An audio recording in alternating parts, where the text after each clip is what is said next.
Shalom, selamat pagi adik-adik semua. Bertemu kembali kita di dalam renungan kesayangan kita, Habatus, hidupku bagi Kristus. Pagi ini kita akan bersama-sama merenungkan kebenaran firman Tuhan di dalam kitab 2 Raja-Raja pasal yang ke-6 ayat 8 sampai yang ke-23. Inilah ceritanya. Raja negeri Aram sedang berperang melawan Israel. Ia berunding dengan pegawai-pegawainya, lalu katanya, "Ke tempat ini dan itu, haruslah kamu turun menghadang." Tetapi abdi Allah menyuruh orang kepada Raja Israel mengatakan, "Awas, jangan lewat dari tempat itu, sebab orang Aram sudah turun menghadang ke sana." Demikianlah Elisa memperingatkan kepadanya, supaya berawas-awas di sana, bukan sekali dua kali saja.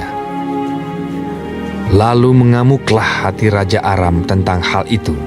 Maka dipanggilnyalah pegawai-pegawainya, katanya kepada mereka, "Tidakkah dapat kamu memberitahukan kepadaku, siapa dari kita memihak kepada Raja Israel?" Tetapi berkatalah salah seorang pegawainya, "Tidak, tuanku raja, melainkan Elisa, nabi yang di Israel.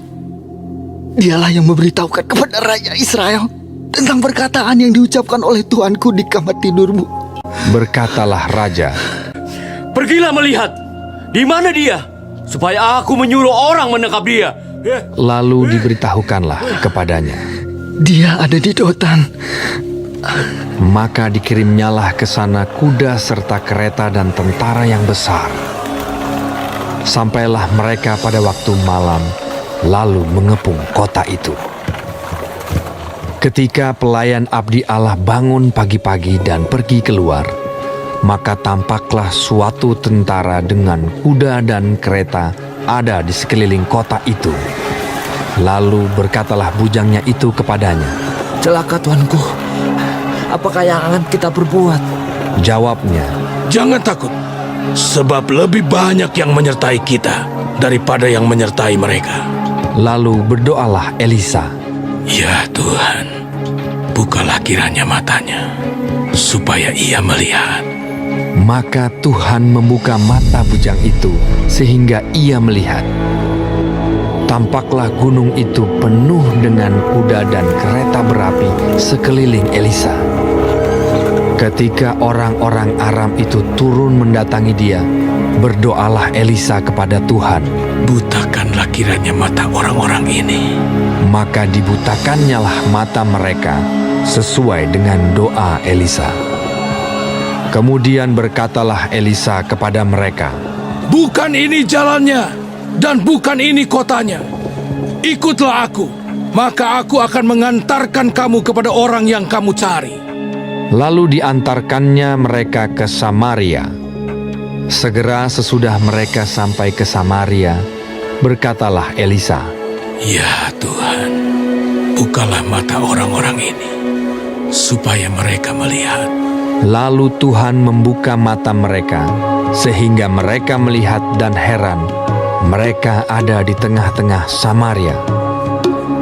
Lalu bertanyalah Raja Israel kepada Elisa, tatkala melihat mereka, "Kubunuhkah mereka, Bapa?"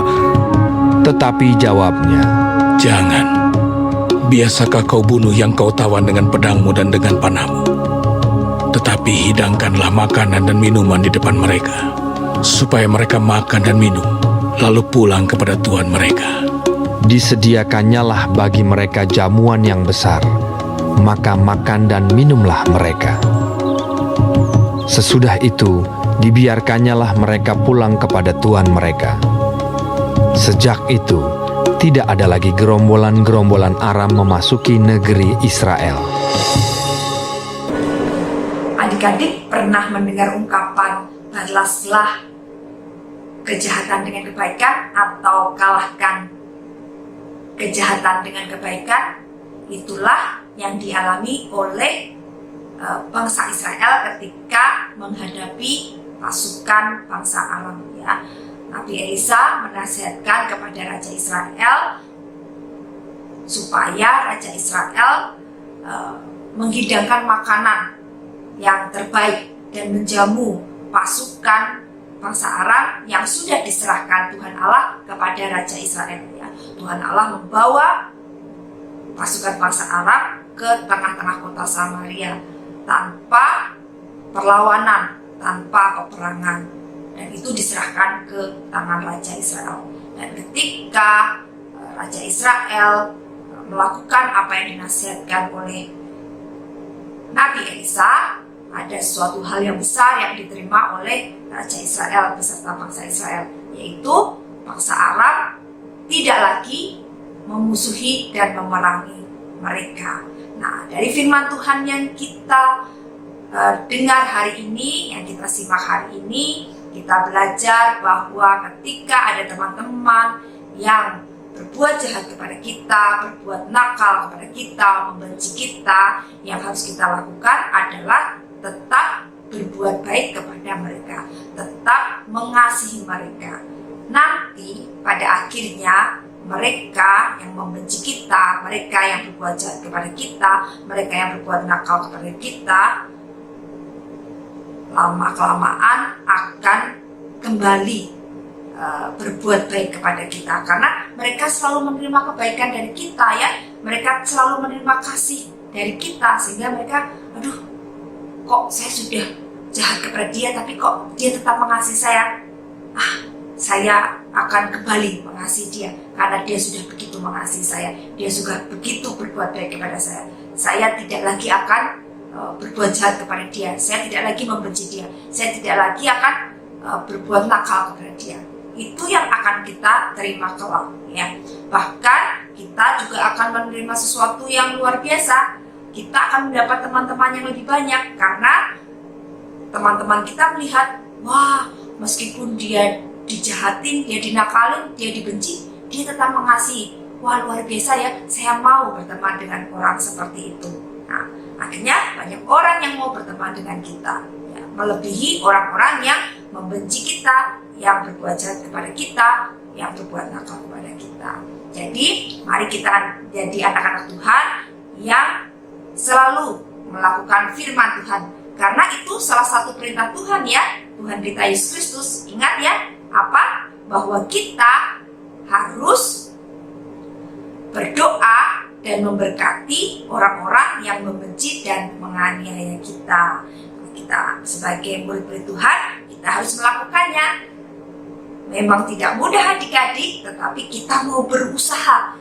Kita mau menyerahkan pada Tuhan, supaya Tuhan yang memampukan kita untuk melakukan semuanya itu. Itu renungan kita hari ini. Kita akan bersama-sama menutupnya di dalam doa.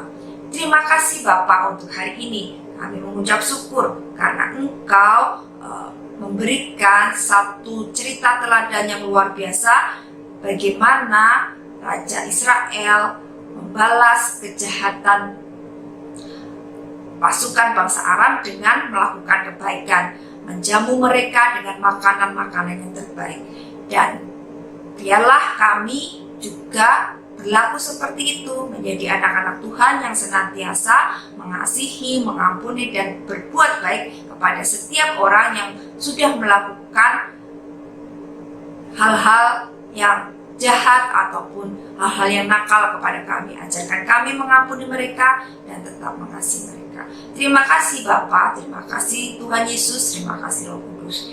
Dan pada hari ini kami menyerahkan aktivitas kami sepanjang hari ini, ketika kami bersekolah, ketika kami bermain, ketika kami melakukan seluruh kegiatan kami. Biarlah Tuhan memberkati dan menyertai. Jadikan kami berkat dan kesaksian dimanapun kami berada. Terima kasih Bapa. Hanya dalam nama Tuhan Kristus kami sudah berdoa dan mengucap syukur. Amin. Selamat pagi adik-adik semua. Sampai ketemu di Renungan Habatus esok hari. Tuhan Yesus memberkati. Habatus Renungan Harian Anak.